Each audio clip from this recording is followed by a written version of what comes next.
салому дуруди бепоён ба кулли мухлисони барномаи дар шабакаҳои иҷтимоӣ. Фирдавси Хурсанд то хабарҳои варзиширо мегӯяд. Рафтем.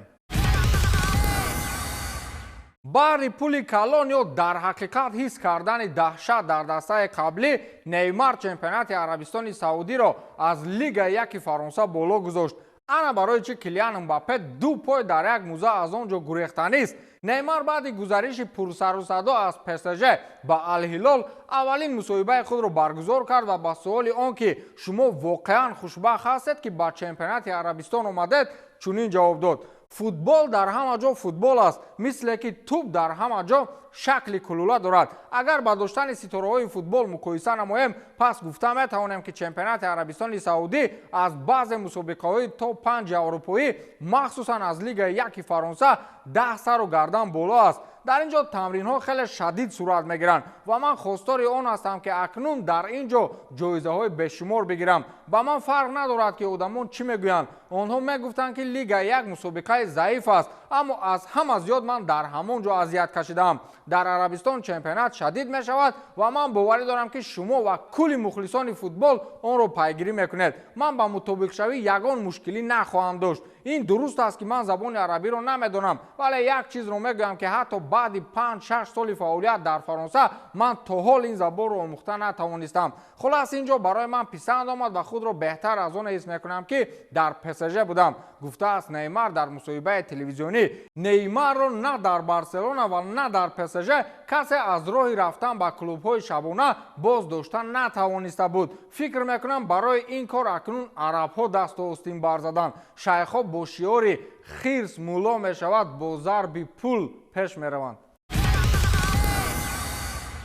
даъвати хеле ҷиддӣ ба Раул, достони дастаи Реал Мадрид. гап сари он аст ки Реал Мадрид дар арафаи ҷудошавӣ бо Карло Анчелоти қарор дорад. ҳамаи коруборҳо расман миёни мутахассиси итолиёвӣ ва мунтахаби Бразилия ба қавле пухта аст ва баъди анҷоми ҳамин мавсим Дон Анчелоти аз Реал меравад. Реал Мадрид бояд ба ҷои ин мутахассис номзади арзанда биёрад. пештар мишмишҳо буд ки ин вазифаро ё Хаби Алонсо мегирад ё Раул. дирӯз дастаи Вильяреали Испания расман ба Раул ки феълан Кастилияро пеш мебарад даъвати ҳамкорӣ кард ва Раул ба қавле миёни обу оташ қарор гирифт. шумо медонед Реал ба ин чӣ вокунише нишон дод? гаразмониҳо бе ягон фикру андеша ба рафтани Раул розигӣ доданд. ин ваъдаву дуғу дағдаҳо чӣ мешавад? ба иттилои инсайдере аз дохили бошгоҳ, Реал ба он хотир розигӣ дод ки Раул ки то ин дам дар футболи калон ҳамчун сармураббӣ худро насанҷидааст, бигзор яку якбора бо яке аз дастаҳои номдори чемпионат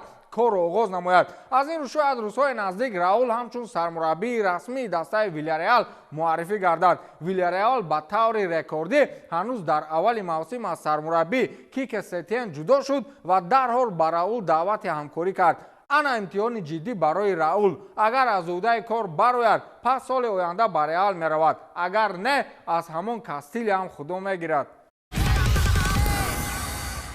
равзанаи трансферӣ дар Арабистони Саудӣ аллакай баста шуд ва хароҷот барои харидории футболбозони дастаҳои аврупоӣ қариб 1 миллиард евро баробар гардид. шаби панҷшанбе ба ҷумъа дар Арабистони Саудӣ давраи даъвати футболбозон ба охир расид, яъне то фасли зимистон аз Аврупо хариди футболбозон мамнӯъ аст. дар ниҳоят Муҳаммад Салоҳ аз Ливерпул ба ягон дастаи арабӣ нарафт ва бузургтарин имзои пеш аз муҳлат ин ҳимоятгари бразилӣ Луис Филиппе аз Бетис бо маблағи 25 миллион евро буд ки ӯро Ал-Иттиҳод харидорӣ кард. аммо равзанаи трансферии тобистони имсол ҳеҷ гоҳ аз ҳуши ёди мо берун нахоҳад рафт. равзанаи трансферии имсоларо бо як байди машҳур метавон ифода кард: азизон ҳама рафтанд. ҳоло ман намедонам аксарияти мухлисони футбол бозиҳои дастаҳои аврупоро тамошо мекунанд ё не, вале ин воқеан футболро дигар кард. акнун таваҷҷӯҳ кунед ки дар ҳамин хариду фурӯшҳои шайхҳои араб чӣ маблағҳое чарх задааст. тавозуни хариду фурӯш аз ҳисоби интиқоли футболбозон дар Арабистон ҳайратовар аст. онҳо ҳамагӣ бо маблағи 53 миллион евро футболбоз фурӯхтанд, аммо қариб бо 1 миллиард бозингарони нав хариданд. ин хел бизнесро дар ҳаётам нав дидам.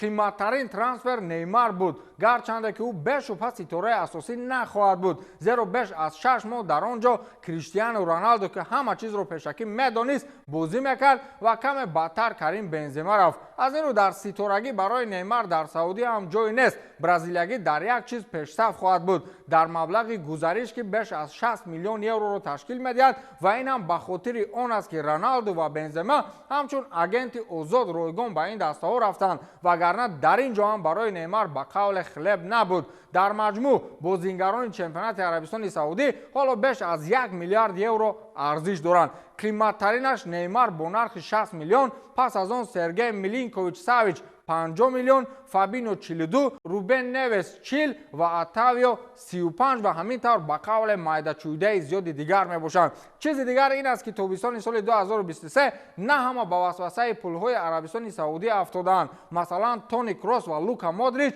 аввалин шуда пешниҳодҳои бузурги дастаҳои арабиро рад карданд ва дигаронро барои кӯчидан ба он ҷо танқид ҳам сохтанд. дуюм ин ки ҳар дуи онҳо Реал Мадридро дар ҷои аввал мегузоранд. дар омади гап мураббии онҳо Карло Анчелоти ва сармураббии дастаи Рома Жозе Маурино аз онҳое буданд ки пешниҳодҳои калони пулиро дар Арабистони Саудӣ қабул накарданд. ана ин равзанаи трансферӣ исбот кард ки тамоми арзишҳои футболӣ ба истиснои баъзеҳо пеши ду коғаз ҳеҷ аст.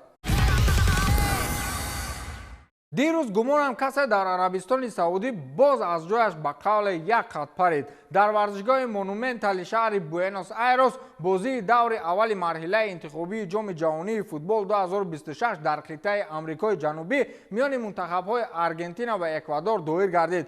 дар ин бозӣ қаҳрамони амалкунандаи ҷаҳон тими миллии Аргентина бо ҳисоби 1-0 ғалаба намуд. ягона голро ҳамлагари дастаи Интер Майами Лионел Месси дар дақиқаи 78 ба сама расонид ки ин гол ба қавле ҳам ту як голи оддӣ набуд. боз ҳамон зарбаи ҷаримавӣ ва боз ҳамон нуқта. ин голи ба истилоҳ Фирмени Лео аст ки аз болои девори сунъӣ рост ба кунҷи чапи дарвозабон меравад ва чун ҳарвақта дарвозабон ангушти ҳайрат мегазад. ин аллакай 65-умин голи Лео Месси аз зарбаи стандартӣ аст ки бо ин нишондод аргентинӣ ба соҳибмулки дастаи Интер Майами Дэвид Бекхэм баробар мешавад. ҳамтои Месси аз дастаи Ал-Наср Криштиану Роналду чунин голҳо 60 та дорад ва аз рақиби азалии худ ба шумораи 5 хафу мондааст. аммо ҳоло охири кор нест. Роналду бо ин суръате ки бозӣ дорад метавонад омурҳои худро боз ҳам ба қувваттар кардан гирад, агар ки битавонад. ба ҳамин тамом то дидори навбатӣ хайр.